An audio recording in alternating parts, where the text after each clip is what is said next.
ito ay rated SPG. Striktong patnubay at gabay ng magulang ang kailangan. Maaaring may masiselang tema, lengguwahe, karahasan, sexual, horror o droga na hindi angkop sa mga... Ramdam nga ni Imaw ang pangamba ng matanggap na nga ni Tera ang kanyang kapangyarihan. Dahil ang ibig sabihin na nga nito ay gagampanan na nga ni Tera ang kanyang tungkulin bilang tagapagligtas ng Encantadia.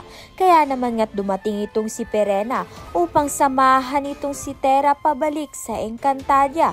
Naghahanda na nga sila para sa pinakahihintay na laban, ang huling digmaan laban kay Mitena. Kailangang mapalaya ang mga sangre na matagal nang ikinulong at tapusin ang pamumuno ng kasamaan. Ngunit higit pa sa kapangyarihan, ang dala ni Tera ay pag-asa.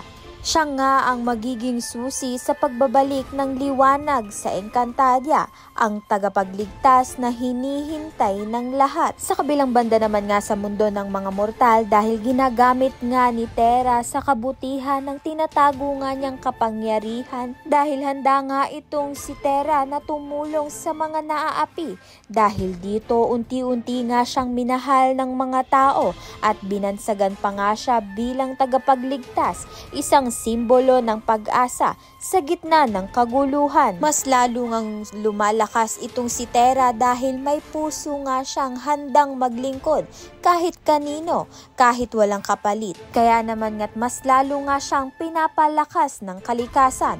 Kaya naman nga't yan at iba pa ang dapat nating pakaabangan. Maraming salamat sa iyong panonood.